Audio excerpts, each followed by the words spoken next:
La meilleure façon de pouvoir faire face à cette situation, c'est de rester chez soi et de ne pas bouger.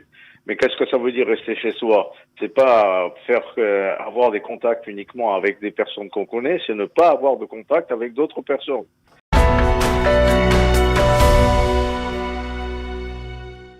Nous avons en ligne un professeur, le professeur Jean-Jacques Vatine, qui est médecin gériatre, ancien directeur adjoint de l'hôpital Réhoud, spécialiste de la douleur et spécialiste en médecine physique et réadaptation fonctionnelle. Bonjour professeur Vatine. Bonjour. Alors on est ravis de vous entendre parce que on voudrait mieux comprendre et surtout faire comprendre à ceux qui nous écoutent pourquoi les personnes âgées sont à risque et plus susceptibles d'attraper le Covid-19. Les personnes âgées sont à risque parce que le système immunitaire des personnes âgées est en décroissance.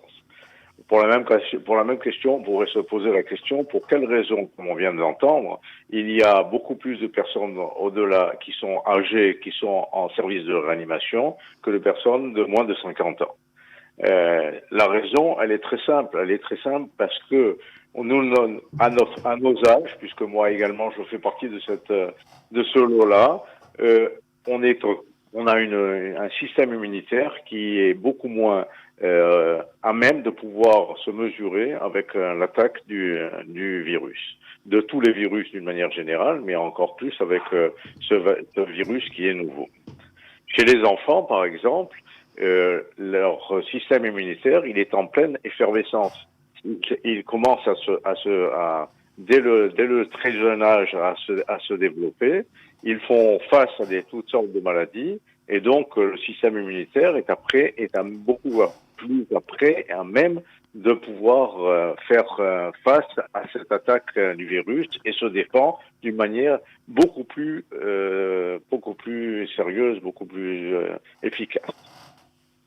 Ok, alors on voudrait essayer de faire comprendre à ceux aussi qui nous écoutent, puisque les personnes âgées sont à risque, quelles sont les mesures à respecter pour les familles? Parce qu'on entend beaucoup de choses et les gens ne comprennent pas toujours pourquoi il ne faut pas aller voir sa mère quand la mère est âgée, ou sa grand-mère, ou ne serait-ce que pour lui porter des médicaments ou pour lui porter à manger. Est-ce que vous pouvez expliquer clairement qu'est-ce qui est en jeu?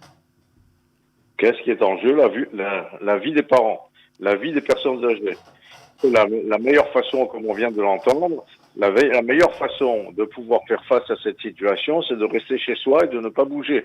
Mais qu'est-ce que ça veut dire rester chez soi? C'est pas avoir des contacts uniquement avec des personnes qu'on connaît, c'est ne pas avoir de contact avec d'autres personnes.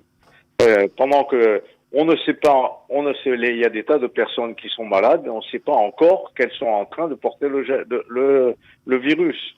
Et par conséquent, il est très important, surtout quand on est beaucoup plus faible et qu'on n'a pas la possibilité de faire face à la situation, pour des raisons physiologiques, de ne pas multiplier les possibilités de contacter des personnes qui ont le virus, même si et surtout avec les enfants qui ne savent peut-être pas qu'ils ont le virus. On ne sait pas qu'ils ont le virus, ils n'ont aucun signe, mais pourtant, ils contaminent les personnes autour d'eux. Docteur Vatine, de quelle manière les personnes âgées peuvent se rendre compte, ou est-ce qu'il y a des symptômes chez les personnes âgées qui permettent de les alarmer justement et qui doivent, après ces symptômes, s'ils s'en rendent compte, prévenir leur médecin, ou de quelle manière ils doivent agir à partir de ce moment-là? Les mêmes symptômes que chez les jeunes ou que chez les symptômes, ils ne dépendent absolument pas des problèmes de l'âge. C'est-à-dire la température, c'est-à-dire la toux, c'est-à-dire des problèmes d'ordre respiratoire. Et simplement, les personnes âgées, elles sont peut-être plus habituées à souffrir de ce genre de problèmes et n'y font pas suffisamment attention. Alors, si ces personnes âgées ont ces symptômes, ils doivent appeler leur médecin. Et on parle de ne pas sortir. Est-ce que pour se rendre chez son médecin, on peut sortir, même si on est une personne âgée? Non, il est interdit de sortir. Il est interdit de sortir même.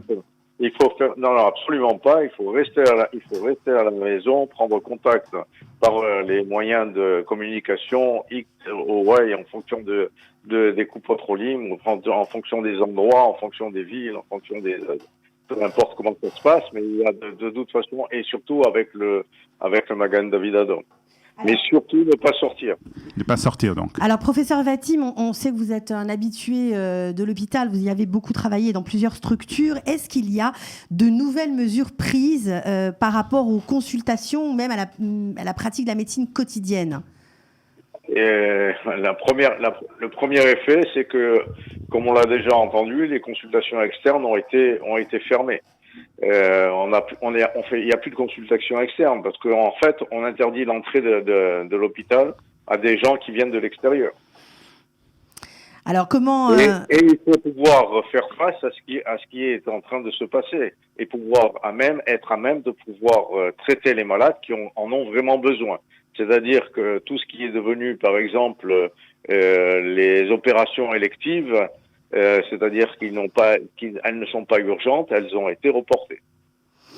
D'accord. Comment ça se passe au niveau du personnel soignant ? On a entendu beaucoup de nouvelles comme quoi le personnel était épuisé, surbooké, qu'il n'y avait pas forcément le matériel nécessaire à leur protection. Est-ce que c'est réel sur le terrain ? Pas dans notre hôpital, mais nous ne travaillons pas dans un hôpital qui est un hôpital général. C'est un hôpital qui est, on n'a pas de salle d'urgence, donc il n'y a pas il y a beaucoup moins de problèmes.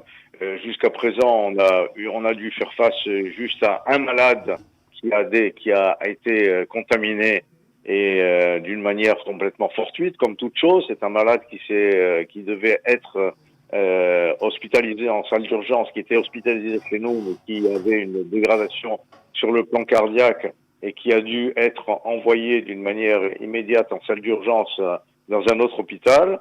Dans l'autre hôpital, il s'est avéré qu'il a contaminé des gens qui étaient avec le virus.